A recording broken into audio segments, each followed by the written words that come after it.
Cookery சேனலை பார்த்து யார் வேணாலும் சமையல் பண்ணலாம். ஆனா சுவையான சமையல் பண்றது எப்படி? நான் இதயம் நல்லெண்ணெயில சமையல் பண்றேன். ஆஹா ஓஹோன்னு பாராட்டுறாங்க. நீங்களும் இதயம் நல்லெண்ணெயில சமையல் பண்ணுங்க, பாராட்ட வாங்குங்க. தினம் தோறும் வாங்குவே இதயம் இதயம். லட்சுமணன் உள்ளிட்ட வந்திருக்கக்கூடிய கழகத்துடைய நிர்வாகிகளே, மேம்பாட்டு வாரிய பொறியாளர்களே, அலுவலர்களே, உள்ளாட்சி அமைப்புகளுடைய பிரதிநிதிகளே, இன்றைக்கு இந்த குடியிருப்புக்கு தேவையான அந்த ஒதுக்கீட்டு ஆணைகளை பெற வந்துள்ள அருமை பயனாளிகளே, பத்திரிகை நண்பர்களே, காணொலி காட்சி மூலமாக இணைந்திருக்கக்கூடிய புதுக்கோட்டை, திருப்பூர், கோயம்புத்தூர் மாவட்டம் பயனாளிகளே, அனைவருக்கும் என்னுடைய மாலை வணக்கத்தை நான் தெரிவித்துக் கொள்கின்றேன். இன்றைக்கு இங்கே நம்முடைய வட சென்னையில் இருக்கக்கூடிய ராயபுரம் மற்றும் பெரம்பூர் தொகுதிகளில் நம்முடைய நகர்ப்புற வாழ்விட மேம்பாட்டு வாரியம் மூலமாக சுமார் 295 கோடி ரூபாய் மதிப்பீட்டில் கட்டப்பட்டுள்ள குடியிருப்புகளை, உங்களுடைய இல்லங்களை திறந்து வைத்து உங்களிடத்திலே உங்களுடைய வீட்டுகளுக்கான அந்த ஆணைகளை கொடுத்து உங்களை எல்லாம் சந்திப்பதிலே நான் மிகுந்த மகிழ்ச்சி அடைகின்றேன், பெருமை அடைகின்றேன். சென்னையில் இருக்கக்கூடிய மீனாம்பாள் சிவராஜ் நகர், பழைய வியாசர்பாடி, மூர்த்திங்கர் நகர், அது மட்டும் இல்லாமல் புதுக்கோட்டையில் அரிமளம், திருப்பூரில் பாரதி நகர், செட்டிப்பாளையம், கோயம்புத்தூரில் ஜிஆர் நகர், சித்தாபுதூர் ஆகிய 8 திட்டப்பகுதியில் இன்றைக்கி மட்டும் கிட்டத்தட்ட 5000 குடும்பங்களுக்கு இன்றைக்கு அவங்களுடைய வீடுகளை நாம் கொடுத்துருக்குறோம். இந்த வடசென்னை பகுதியை பொறுத்த வரைக்கும் இந்த இடமும் சரி, மக்களாகிய நீங்களும் சரி, எனக்கு அறிமுகம் தேவையில்லை. நான் உங்களுக்கு புதியவன் கிடையாது. பலமுறை இங்கே நான் வருகை தந்திருக்கேன், உங்களை எல்லாம் சந்தித்திருக்கின்றேன். போன வாரம் கூட இந்த பகுதியில் செயல்படுத்தப்படுகின்ற இந்த மழைநீர் வடிகால் பணிகளை எல்லாம் வந்து அமைச்சரோடு, உங்களுடைய சட்டமன்ற உறுப்பினர்களோடு, மக்கள் பிரதிநிதிகளோடு வந்து தொடர்ந்து ஆய்வுகளை செய்து கொண்டிருக்கின்றேன். நாம் எத்தனையோ மாவட்டங்களுக்கு போனாலும், எத்தனையோ இடங்களுக்கு போனாலும், இந்த வடசென்னை மக்களை பார்க்குறப்போ மனசுக்கு தனியாக ஒரு மகிழ்ச்சியும் ஒரு நெருக்கமும் ஏற்படும். ஏன்னா வடசென்னை பகுதியை சேர்ந்த மக்கள் மனசில் எந்த விதமான கள்ளங்கபடம் இல்லாத மக்கள், மனசில் உள்ளதை அப்படியே சொல்கிற மக்கள், உண்மையை அப்படியே பேசுகிற மக்கள், மனசில் உட வச்சுக்கிட்டு வெளியில் பேச தெரியாத மக்கள். அதுவும் குறிப்பாக அந்த வடசென்னை மகளிருடைய பாசம் தனி பாசம். பாசம் மட்டுமல்ல, உங்களுடைய தைரியமும் வீரமும் இன்னைக்கு தமிழ்நாட்டுக்கே ஒரு எதிர்காட்டாக இருக்கக்கூடிய மாவட்டம் தான் இந்த வடசென்னை. வடசென்னை மாவட்டத்துடைய மக்களுடைய மனசில் இடம் பிடிச்சிட்டோம்னா தமிழ்நாட்டில் எந்த மாவட்டத்துடைய மக்களுடைய மனசுலையும் இடம் பிடிச்சிடலாம். அப்படிப்பட்ட ஸ்பெஷலான மாவட்டம் தான் இந்த வடசென்னை. அப்படிப்பட்ட உங்களையெல்லாம் சந்திக்கின்ற அந்த வாய்ப்பை எனக்கு கொடுத்திருக்கக்கூடிய துறையினுடைய அமைச்சர் அண்ணன் அன்பரசன் அவர்களுக்கும், உங்களுடைய சட்டமன்ற உறுப்பினர் அண்ணன் ஆர்டி சேகர் அவர்களுக்கும், உங்களுடைய நாடாளுமன்ற உறுப்பினர் திரு கலாநிதி வீராசாமி அவர்களுக்கும் என்னுடைய நன்றியும் வாழ்த்துக்களையும் நான் தெரிவிச்சுக்கிறேன். மனுஷங்களுக்கு ரொம்ப அத்தியாவசிய தேவையில் மிக மிக முக்கியம்னு பார்த்தீங்கன்னா இருக்கக்கூடிய அந்த இடம். அந்த தேவையை நம்முடைய அரசும் நம்முடைய முதலமைச்சர் அவர்களும் தொடர்ந்து உங்களை பார்த்து உங்களுக்கு தேவையானவற்றை நிவர்த்தி செய்து கொண்டு வருகின்றார். ஒரு காலத்தில் சென்னை மாநகரில் பார்த்தீங்கன்னா, குறிப்பாக இந்த வட சென்னையில் குடிசை பகுதி அதிகமாக இருந்துச்சு. வடசென்னை மட்டுமல்ல, தமிழ்நாடு முழுக்க குடிசைகள் இருக்கக்கூடாது, ஒவ்வொரு குடும்பமும் கான்கிரீட் கூரையின் கீழ் இருக்கணும்னு கலைஞர் அவர்கள் இந்த திட்டத்தை அறிமுகப்படுத்தினார், குடிசை இல்லா தமிழ்நாடு. அதனால தான் தமிழ்நாடு குடிசை மாற்று வாரியத்தை 1970ஆம் ஆண்டு கலைஞர் தான் ஆரம்பித்தார்.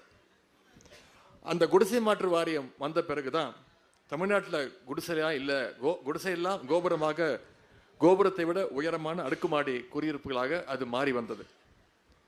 குறிப்பாக ஆட்சிக்கு வந்த இந்த 4.5 வருஷத்தில் மட்டும் கிட்டத்தட்ட 6000 கோடி ரூபாய் மதிப்பீட்டில் 52,000 வீடுகளை இந்த வாரியம் மூலமாக நம்முடைய முதலமைச்சர் அவர்கள் மக்களுக்கு கொடுத்திருக்கிறார். அது மட்டும் இல்லை, வீடு மட்டுமல்ல, 18,50,000 பேருக்கு வீட்டு மனைகளுக்கான அந்த பட்டாவை நம்முடைய முதலமைச்சர் அவர்கள் கொடுத்திருக்கிறார்.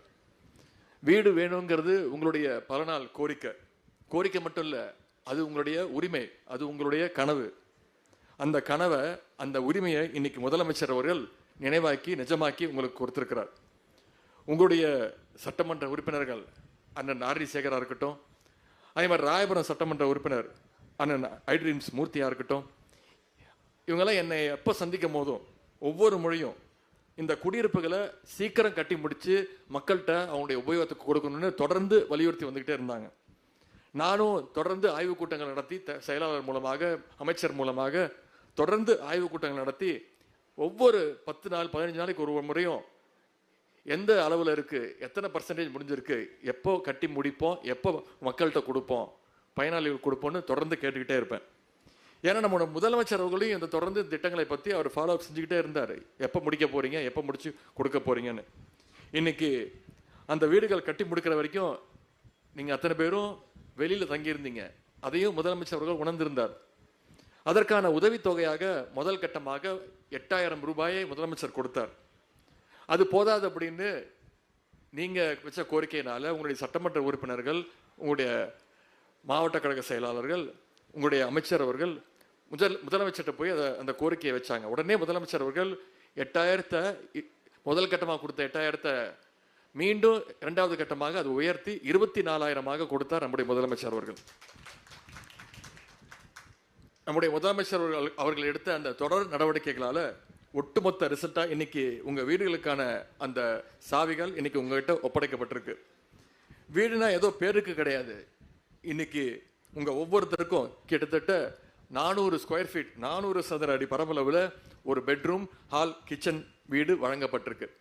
வீடு மட்டும் இல்லை, உங்களுடைய சட்டமன்ற உறுப்பினர் உங்களுடைய குடும்பத்தில் ஒருத்தராக இன்னைக்கு ஒவ்வொருத்தருக்கும் அரிசி, புடவை, வேஷ்டி, 1 மாசத்துக்கு தேவையான மல்லிகை சாமான உங்களுடைய குடும்ப உறுப்பினராக இருந்து உங்களுக்கு ஏற்பாடு செய்திருக்கிறார். அவங்களுக்கும் தனிப்பட்ட முறையில் என்னுடைய வாழ்த்துக்கள், என்னுடைய நன்றி.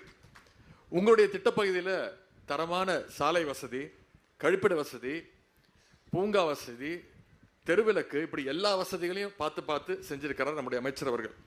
இங்கே நிறைய மகளிர் வந்திருக்கிறீங்க. நம்முடைய 4.5 ஆண்டு அரசு மகளிருக்கான அரசாக ஒவ்வொரு திட்டத்தையும் முதலமைச்சர் அவர்கள் செயல்படுத்தியிருக்கிறார். மகளிர் முன்னேற்றத்தில் அதிக கவனம் காட்டுகிற அரசாக இந்த அரசு திகழ்ந்து கொண்டிருக்கிறது. அதனால தான் இங்கே ஒதுக்கப்படுற அத்தனை வீடுகளுமே இங்கே வந்திருக்கக்கூடிய அந்த வீடுகள் இருக்கக்கூடிய மகளிர் பெயர்லேயே பதிவு செய்யப்பட்டு இன்னைக்கு உங்ககிட்ட வழங்கப்பட்டிருக்கு. இனிமேல் நீங்கள் தான் இதுக்கு ஓனர், நீங்கள் மட்டும்தான் ஓனர். நம்முடைய முதலமைச்சர் பொறுத்த வரைக்கும் மகளிருக்கு என்னென்ன தரேன்னு வாக்குறுதி தந்தாங்களோ அதை ஒவ்வொன்றத்தையும் நிறைவேற்றிட்டு வர்றார்.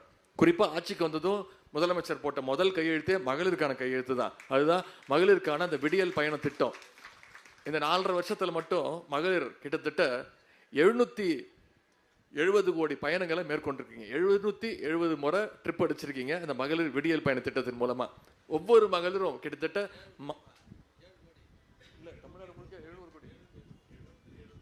770 கோடி. அமைச்சரே நம்ப மாட்டேங்கிறாரு.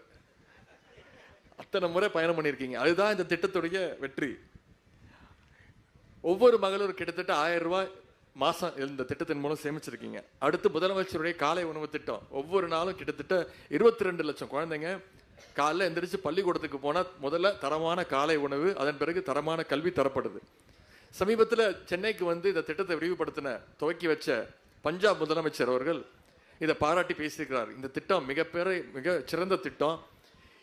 இதே மாதிரி ஒரு திட்டத்தை, இந்த திட்டத்தை என்னுடைய மாநிலம் பஞ்சாப் மாநிலத்திலையும் நான் விரிவுபடுத்த போறேன்னு சொன்னார் பஞ்சாப் மாநிலத்துடைய முதலமைச்சர். இதுதான் திராவிட மாடல் அரசுக்கு கிடைச்ச வெற்றி. அடுத்து அரசு பள்ளியில் படிச்சு பள்ளிக்கூடம் போனால் மட்டும் பத்தாது, உயர்கல்வி படிக்கணும், காலேஜ் போகணும், பசங்க இன்னும் மேலும் படிக்கணும். அப்படிங்கிறதுக்காக முதலமைச்சர் அவர்கள் அரசு பள்ளியில் படிச்சு எந்த கல்லூரியில் சேர்ந்தாலும், அது தனியார் கல்லூரியாக இருந்தாலும் சரி, அவங்களுக்கு மாதம் கல்வி ஊக்கத்தொகையாக மாதம் 1000 ரூபாய் நம்முடைய முதலமைச்சர் அவர்கள் வழங்கி வர்றார். தமிழ் புதல்வன் திட்டம், புதுமை பெண் திட்டம், இதன் மூலமா 8 லட்சம் மாணவர்கள் பயனடைஞ்சிருக்கிறாங்க.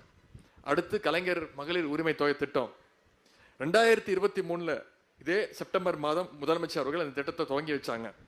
இதன் மூலம் ஒவ்வொரு மாசமும் சுமார் 1,15,00,000 மகளிருக்கு கலைஞர் மகளிர் உரிமை தொகை மாசம் 1000 ரூபாய் கொடுத்துட்டு இருக்காரு முதலமைச்சர் அவர்கள்.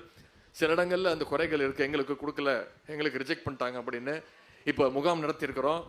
அதுல நடத்தின முகாம்ல கிட்டத்தட்ட 40% பேர் மீண்டும் கலைஞர் மகளிர் உரிமை தொகைக்கு தான் அப்ளை பண்ணியிருக்கிறீங்க. முதலமைச்சர் சில கண்டிஷன்ஸ் எல்லாம் தளர்த்தி இருக்கிறாரு. நிச்சயம் இந்த முறை விடுபட்டு போனவர்களுக்கு, தகுதியான மகளிருக்கு அந்த மகளிர் உரிமை தொகையும் விரைவில் நம்முடைய முதலமைச்சர் வழங்குவார் அப்படின்னு இந்த நேரத்தில் நான் கூறிக்கொள்கின்றேன். நம்முடைய அரசுக்கு நீங்க கொடுக்கக்கூடிய இந்த ஆதரவு உங்களுக்கு உழைக்க முதலமைச்சர் அவர்களுக்கு முழு உற்சாகத்தையும் உத்வேகத்தையும் எங்களுக்கு தந்துகிட்டு இருக்கு. நம்முடைய அரசு அமைஞ்ச பிறகுதான் தென் சென்னைக்கு இணையா இன்னைக்கு வட சென்னையை வளர்த்தெடுக்கணும்னு பல்வேறு திட்டங்களை நாம செயல்படுத்திக்கிட்டு இருக்கிறோம். குறிப்பா வட சென்னை வளர்ச்சி திட்டம்ங்கிற பேர்ல 8000 கோடி ரூபாய் அளவுக்கு பல திட்டங்களை முதலமைச்சர் அவர்கள் அறிவிச்சு ஒவ்வொன்றையா செயல்படுத்திட்டு வர்றார். இந்த பகுதிகளில் பெரம்பூர் கணேசபுரம் பாலம், ஆர்கே நகர் தொகுதியில கொருக்குப்பேட்டையில பல பாலங்கள், ராயபுரம் போஜராஜன் நகரில் பல வருட கோரிக்கை, அது 30 வருஷ கோரிக்கை, ரயில்வே சுரங்கப்பாதை, ஆர்கே நகரில் ஸ்போர்ட்ஸ் காம்ப்ளெக்ஸ், பெரம்பூரில் 630 கோடி ரூபாய் மதிப்பீட்டில் கொடுங்கையூர் குப்பை கொட்டும் வளாகம் சீரமைக்கின்ற பணி, பல்வேறு பஸ் ஸ்டாண்ட்ஸ் பேருந்து நிலையங்களை மேம்படுத்துகின்ற பணி, புதிய லைப்ரரிஸ், சமூக நல கூடங்கள், பெரியார் நகர் புறநகர் மருத்துவமனை, இது மாதிரியான குடியிருப்புகள்னு ஏராளமான திட்டங்களை தொடர்ந்து கொடுத்திருக்கிற முதலமைச்சர் அவர்கள். இன்னும் பல திட்டங்கள் வர இருக்கு. ஆகவே அதோட ஒரு பகுதியாக தான் இன்னைக்கு உங்களுக்கு இந்த வீடுகள் கொடுக்கப்பட்டிருக்கு. இன்னைக்கு நாம வீடு வாங்கிட்டோம், சொந்த வீடு கிடைச்சிருச்சுன்னு நீங்க மகிழ்ச்சியா இருப்பீங்க. அதோட நின்றக்கூடாது. அரசு இந்த வீடுகளை உங்களுக்கு கொடுத்தாலும் உங்களுடைய பங்களிப்பு, உங்களுடைய ஷேரும் இந்த பங்களிப்பு தொகையில இருக்கு. உங்களுடைய பல வருட சேமிப்பு அதுல இருந்து வச்சு கொடுத்துருப்பீங்க, சேமிச்சு வச்சிருந்த பணத்தை கொடுத்துருப்பீங்க. நகையை அடமானம் வச்சோ தெரிஞ்சவங்கிட்ட கடன் வாங்கியோ இந்த தொகையை நீங்க கொடுத்துருப்பீங்க. ஆகவே இந்த குடியிருப்புகளை நீங்க உங்களுடைய ஓனர்ஷிப், உங்களுக்கு உரிமை இருக்கு. அந்த குடியிருப்புகளை நீங்க பொறுப்போடு மெயின்டைன் பண்ணணும், பராமரிக்கணும்னு நான் உங்களை எல்லாம் தாழ்மையோடு நான் கேட்டுக்கொள்கின்றேன். குறிப்பா தனியார் குடியிருப்புகள் மாதிரி உங்களுக்குள்ளேயே ஒரு அசோசியேஷன் ஃபார்ம் பண்ணி முறையாக மெயின்டைன் பண்ணுங்க. உங்களுக்கு நம்முடைய திராவிட மாடல் அரசு அனைத்து வகையிலும் துணை நிற்கும். உங்களுக்காக இன்னும் உழைக்க முதலமைச்சர் அவர்கள் தயாராக இருக்கிறார். ஆகவே நீங்களும் நம்முடைய அரசுக்கும் முதலமைச்சர் அவர்களுக்கும் பக்கபலமாக இருக்கணும்னு நான் கேட்டுக்கொள்கின்றேன். இன்றைக்கு புதிய வீடுகளில் குடியிருக்கக்கூடிய அத்தனை பேருடைய வாழ்க்கை செழிக்கட்டும். எனவே வாழ்த்தி இந்த வாய்ப்புக்கு நன்றி கூறி விடைபெறுகின்றேன். நன்றி, வணக்கம்.